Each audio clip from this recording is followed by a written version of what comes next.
ঢাকা বিশ্ববিদ্যালয় অংশে একটু হেল্প করেন তো সভাপতি ছাত্র দলের সংগ্রামী সভাপতি ছাত্র বিষয়ক সম্পাদক জনাব রফিকুল ইসলাম বকুল, ছাত্র দলের সাধারণ সম্পাদক সহ সকল পর্যায়ের ছাত্র নেতৃবৃন্দ, উপস্থিত সমাবেশে যারা এই চৈত্রের দুপুরে হাজির হয়েছেন, সকল ভাই বোন, গণমাধ্যমের কর্মী, সাংবাদিক বন্ধুগণ, আসসালামু আলাইকুম রহমতুল্লাহ। সারা পৃথিবীতে সবচাইতে নির্যাতিত, নিগৃহীত, নিপীড়িত, গণহত্যার শিকার প্রধানতম প্যালেস্টাইনিয়ানরা, ফিলিস্তিনের ভাই বোনেরা।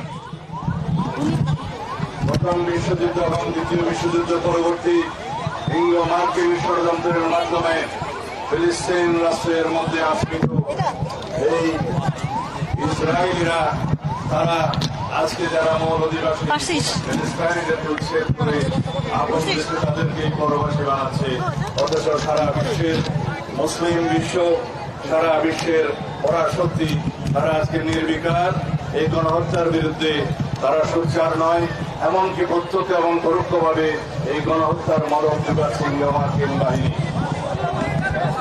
আমরা তার তীব্র নিন্দা এবং ক্ষোভ জানাই এবং সারা পৃথিবীতে মুসলিম বিশ্বের যারা মোড়ল, তাদের প্রতি আহ্বান জানাই, আপনারা সারা পৃথিবীতে নির্যাতিত মুসলিমদের পক্ষে আপনাদের কণ্ঠ উচ্চকিত করবেন। আপনারা ব্যবস্থা নেবেন যাতে বিভিন্ন রকমের ষড়যন্ত্রের ফলে বিশ্বের পরাশক্তিরা যে ইসরায়েলের পক্ষে ভূমিকা রাখছে সেটা বন্ধ হয়। তাদেরকে অস্ত্র সরবরাহ যারা করছে তাদেরকে আপনারা বাধ্য করুন ইসরায়েলিদের হাতে যেন মারণাস্ত্র তুলে না দেয়। বিশ্বের সবচেয়ে নির্যাতিত এই এলাকায় যাতে আর কোনো গণহত্যা না হয়। আমরা অবিলম্বে ফিলিস্তিনে, গাজায়, রাফায় গণহত্যা বন্ধ চাই। সারা পৃথিবীর মানুষ জেগে উঠেছে। গতকালকে সারা পৃথিবীতে মানুষ প্রতিবাদ জানিয়েছে। নো ওয়ার নো স্কুল নামে যে প্রোগ্রাম করেছে সারা পৃথিবীতে, বাংলাদেশেও সেটা পালিত হয়েছে। আমরা সবাই অংশগ্রহণ করেছি। আজকে বাংলাদেশের ছাত্র সমাজের সবচাইতে প্রগতিশীল এবং ঐতিহ্যবাহী ছাত্র সংগঠন বাংলাদেশ জাতীয়তাবাদী ছাত্র দল কর্তৃক সারা দেশের শিক্ষা প্রতিষ্ঠানে যে প্রতিবাদ কর্মসূচি ইসরায়েলি গণহত্যার বিরুদ্ধে, বর্বর আগ্রাসনের বিরুদ্ধে আহ্বান করা হয়েছে, তার সফলতা কামনা করি এবং যারা অংশগ্রহণ করেছেন তাদেরকে ধন্যবাদ এবং কৃতজ্ঞতা জানাই। আপনারা জানেন, বাংলাদেশের বিগত ফ্যাসিবাদী সরকার আওয়ামী লীগ পরোক্ষভাবে ইসরায়েলকে স্বীকৃতি দিয়েছিল। কিভাবে?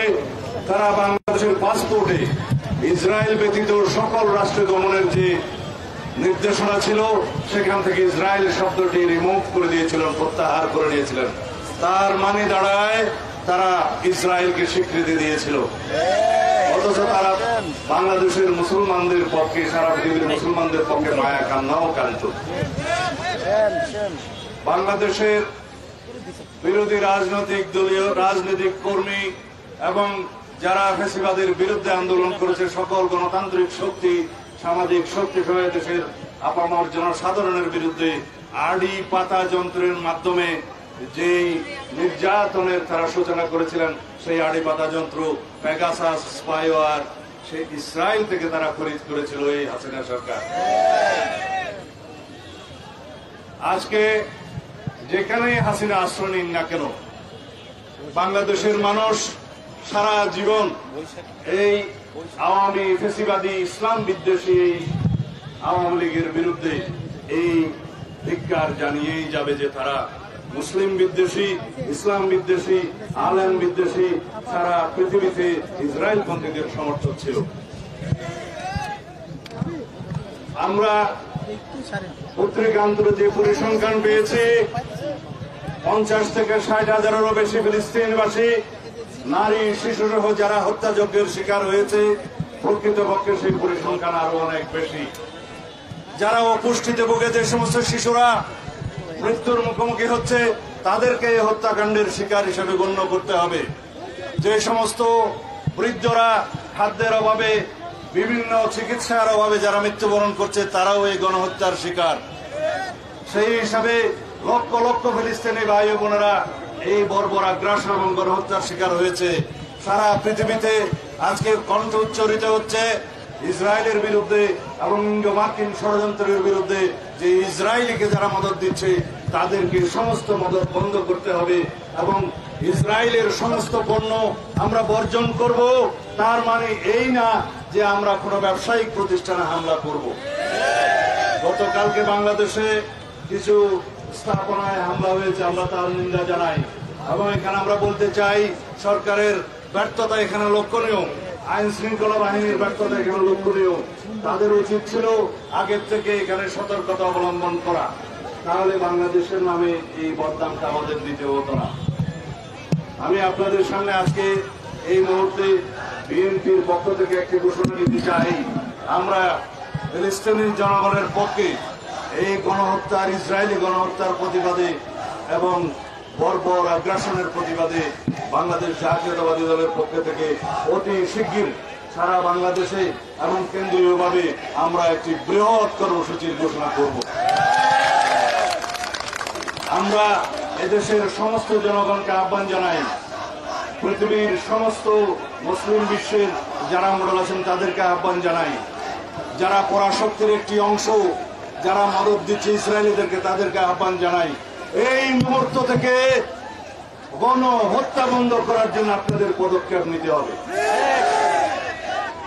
জাতিসংঘের ভূমিকা প্রশ্নবিদ্ধ, কিন্তু ইসরায়েলিরা কখনো জাতিসংঘের কোন রেজলিউশনের প্রতি সম্মান দেখায়নি। এই ইসরায়েলি সরকার জাতিসংঘের কোন নির্দেশনা, কোন অনুশাসন আজ পর্যন্ত মানেনি।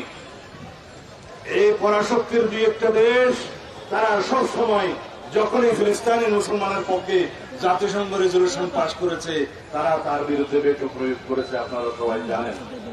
তার মানে হচ্ছে ইসরায়েলের মদতদাতা এই কয়েকটি পরাশক্তিকে তাদের ভূমিকা নিয়ে সারা বিশ্বের মানুষের কাছে জবাবদিহি করতে হবে।